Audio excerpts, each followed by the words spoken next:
Disney's tale of a street-smart urchin rising all the way up to royalty with the help of a magic lamp epitomised the American dream, and made Aladdin a classic in its own right over the years since its release. Encapsulating love and morality wrapped up in the tale of wishes granted by a magical genie, it's widely regarded as one of Disney's best. But there's something we found rather strange about the whole business of wish fulfillment. Of course, to get right into it, I'm Ash and we're on That Film Theory. So we're going to take a look at how the whole movie can be seen as the fulfillment of Aladdin's first wish. Now, for starters, Aladdin uses his very first wish from Robin Williams' Genie to be a prince fairly early in the story. So it is surprising how the plot and characters proceed under the general assumption that he isn't actually a prince for the most part, at least until the very end of the film. This is reaffirmed by Aladdin constantly worrying about his lie being discovered, and at one point is even advised by Genie to just tell Jasmine the truth of his false heritage. This is rather odd, coming from an all-powerful magical entity that literally just made him a prince of sorts a little while ago.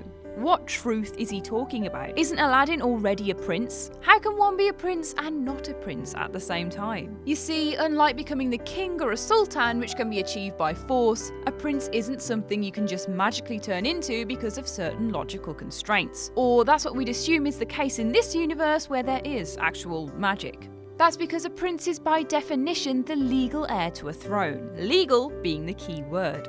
There's only two ways by which you can be a prince. You're either the son of a king, or you marry a princess. For Aladdin, the first option is a no-go for obvious reasons. He isn't the son of a king.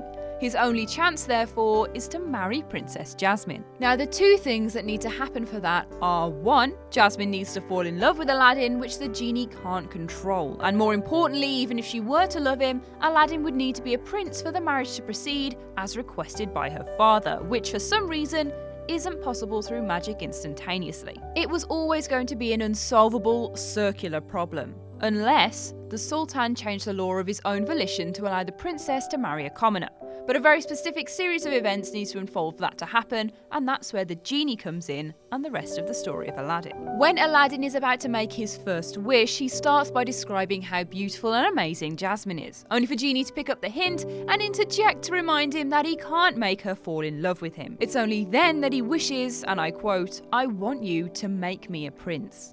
Let's focus on those words for a second. He doesn't wish to be a prince, but he wants to be made one. And that could turn out to be very important. On the surface, it seems his wish is immediately granted. In the very next scene, Aladdin makes a grand entrance into the palace as Prince Ali Ababwa. But there could be a lot more to it than meets the eye. Prince Ali is very much a fake prince of a non-existent kingdom. If he'd actually turned into a prince at this point, he'd simply be Prince Aladdin, and he'd have a real elephant instead of one that was actually his pet monkey. Also, if you think about it, even if he somehow managed to marry the princess disguised as someone he was not, things were gonna get very ugly at some point in the future. All Genie had done for him at this point was to have given him a prince's disguise and associated accessories. He was still the same old Aladdin underneath it all. In fact, when Aladdin is making his grand entry, Genie can be seen running around the bazaar, spreading rumours among the crowd about all the riches Prince Ali has at his disposal, including a zoo of exotic mammals and how he'd fought 100 bad guys with swords. Whilst it's true that Genie can bestow on him any amount of riches that he pleases,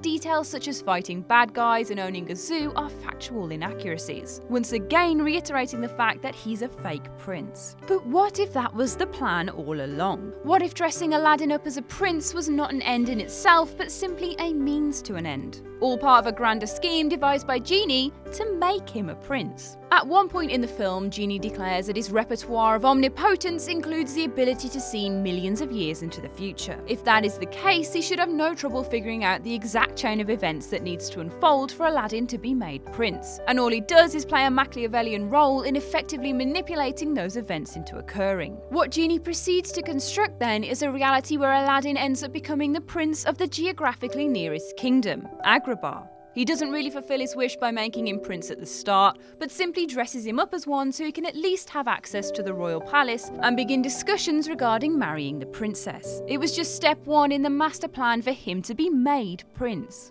One of the biggest pieces of evidence supporting this theory are the circumstances surrounding what counts as Aladdin's second wish and the way it is fulfilled. This is the wish Genie uses to save Aladdin from drowning. Genie practically invents the wish by himself on behalf of an unconscious Aladdin, even without Aladdin actually saying the words. This is especially suspicious, given the lengths Genie had gone to earlier to establish the importance of following protocol and saying the exact words whilst making a wish. He'd made Aladdin repeat his wish to become a prince in a properly constructed sentence, and even conceded that getting Aladdin out of the Cave of Wonders wouldn't count as a wish because Aladdin didn't specifically frame it as one. There's no way he can have the authority to just make up a wish by himself like that. Unless, of course, he needed Aladdin to stay alive because the first wish hadn't been fulfilled yet. That's right, the only situation in which it would be okay for Genie to use his own discretion in saving Aladdin's life was if his first wish, that of becoming a prince, was still a work in progress, rather than having already been granted in the past. Dying would obviously disqualify Aladdin from being made a prince in the future, and this gave Genie complete authority to save him simply as part of the work that needs to go into fulfilling that first wish.